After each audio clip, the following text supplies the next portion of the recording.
Hello friends नमस्कार सकलोके आपलोक सकलोके पुनरटा मोर नतुन भिडिओলৈ स्वागतम जनाइছো आशा करूँ सकलो भाले आछे आरो सदाय भाले कुशले थाকক तारे कामना करिছো।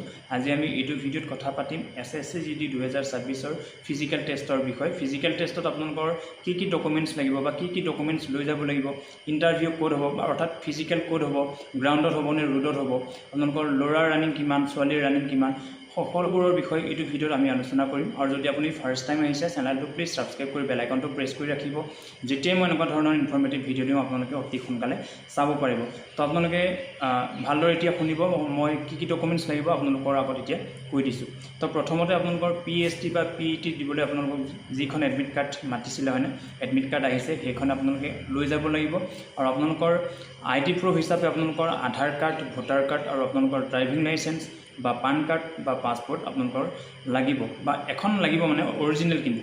আৰু ইয়াৰ পিছত আপোনালোকৰ পাছপোৰ্ট সাইজৰ ফটো 3 বা 4 কপি লৈ যাব লাগিব।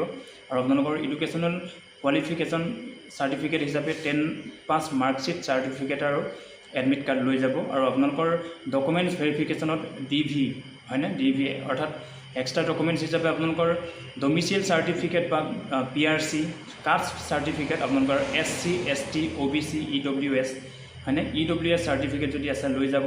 যদি আপোনালোকৰ আদাৰ কোৱালিফিকেশন এনসিসি সাৰ্টিফিকেট আছে লৈ যাব হয়নে, বা হাইট চেষ্ট ৰিলেক্সেশ্যন যদি সাৰ্টিফিকেট আছে লৈ যাব।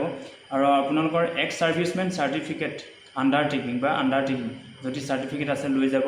আৰু আপোনালোকৰ ডিসেবিলিটি যদি কেণ্ডিডেট হয় ডিসেবিলিটি সাৰ্টিফিকেটখন লৈ যাব লাগিব। আৰু যদি আপোনালোকে কিবা এটা আগতে চাকৰি কৰিছিলে এনঅ'চিখন লৈ যাব লাগিব। আৰু ইয়াতে ইম্পৰ্টেণ্ট কথা হ'ল যে আপোনালোকৰ ইডব্লিউএছ সাৰ্টিফিকেটেই হওক বা যিকোনো সাৰ্টিফিকেটেই হওক আপোনালোকৰ কিবা যদি ডেটৰ কিবা এক্সপায়াৰ ডেট থাকে, এক্সপায়াৰ ডেট যোৱা ইয়াতে সাৰ্টিফিকেট প্ৰযোজ্য নহ'ব। গতিকে আপোনালোকে ভালদৰে চেক কৰি ল'ব। আৰু ইণ্টাৰভিউলৈ অৰ্থাৎ ফিজিক্যাল টেষ্টলৈ যোৱাৰ আগতে আপোনালোকে বাৰম্বাৰে আপোনালোকৰ ডকুমেন্টছখিনি খেলি মেলি হৈছে নেকি চাই ল'ব, তেতিয়াহে আপোনালোকৰ ক্লিয়াৰ হ'ব। গতিকে ইমানখিনি কষ্ট কৰাৰ পিছত যদি এটা সৰু ডকুমেন্টছৰ কাৰণে যদি আপোনালোকে ঘূৰি আহিব লগা হয় বহুত এটা লছ হ'ব জীৱনৰ কাৰণে। গতিকে গোটেইখিনি ডকুমেন্টছ লৈ যাব। ইম্পৰ্টেণ্ট হিচাপে আপোনালোকৰ যিখন এডমিট কাৰ্ডে মাতিছে সেইখন এডমিট কাৰ্ড আপোনালোকে লৈ যাব। আধাৰ কাৰ্ড বা পান কাৰ্ড, ভোটাৰ আইডি বা ড্ৰাইভিং লাইসেন্স লৈ যাব। আপোনালোকৰ 10 পাছ মাৰ্কশিট সাৰ্টিফিকেট, এডমিট কাৰ্ড লৈ যাব।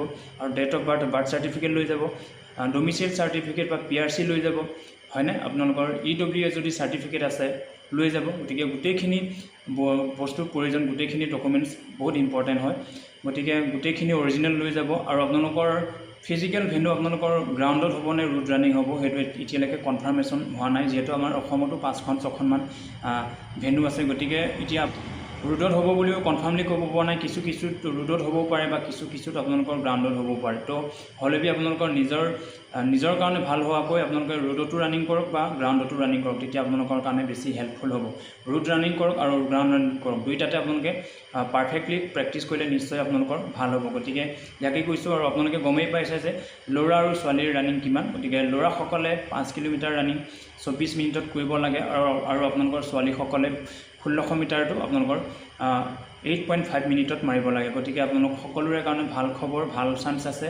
যিহেতু আমাৰ পোষ্ট ইনক্ৰিজ হ'লে আপোনালোকৰ কাৰণে আকৌ বেছি ভাল হ'ব নিজৰ কাৰণে। মানে পোষ্ট ইনক্ৰিজ মানে আপোনালোকৰ কিবা কাট অফটো ডিক্ৰিজ হোৱা হয়নে। গতিকে কাট অফটো কমিবই পোষ্টটো যদি বাঢ়ে। গতিকে 100ত 70-80% চান্স আছে পোষ্ট বঢ়া। গতিকে যোৱাবাৰ যিহেতু পোষ্ট বাঢ়িছিলে তো ভালদৰে লাগি থাকক। মই এটাই কথা ক'লোঁ, যদি ইণ্টাৰভিউ আপোনালোকৰ মানে ফিজিক্যাল যদি আপোনালোকৰ গ্ৰাউণ্ডত হয় গ্ৰাউণ্ডত হ'ব বা ফিজিক্যাল আপোনালোকৰ ৰোডত হ'লে ৰোডত হ'ব। গতিকে কোনো কথা নাই, আপোনালোকে গ্ৰাউণ্ডতো এতিয়া প্ৰেক্টিছ কৰক, ৰোডতো প্ৰেক্টিছ কৰক, দুইটাৰ কাৰণে আপোনালোকৰ ভাল হ'ব। যদিও কেনেবাকৈ গ্ৰাউণ্ডত হয় গ্ৰাউণ্ডৰ কাৰণে ভাল হ'ব বা কেনেবাকৈ যদি আপোনালোকৰ ৰোডত হয় ৰোডৰ কাৰণে ভাল হ'ব। গতিকে ইয়াকে কৈছোঁ। ছোৱালীৰ 1.6 কিলোমিটাৰ আমাৰ ৰানিং 8.5 মিনিটত মাৰিব লাগিব। আৰু ল'ৰাসকলৰ 5 কিলোমিটাৰ ৰানিংটো 24 মিনিটত কোৱালিফাই কৰিব লাগে। গতিকে বেছি এসএসসি জিডিৰ ফিজিকেলটো ইমান টাফ নহয়। তো ভালদৰে লাগি থাকক। গোটেইখিনি ডকুমেন্টছৰ কথা ক'লোঁ। গতিকে আৰু যদি কিবা ডাউট থাকে মোক কমেণ্ট কৰি জনাব, মই আপোনালোকৰ হৈ মই ভিডিঅ' বনাব চেষ্টা কৰিম। আৰু সম্পূৰ্ণকৈ প্ৰস্তুতি চলাই যাওক, নিশ্চিতভাৱে আপোনালোকে চিলেকশ্যন পাব তাৰে কামনা কৰিছোঁ। তো পুনৰবাৰ সকলোকে লগ পাম। আজিলৈ ধন্যবাদ। জয় আই অসম।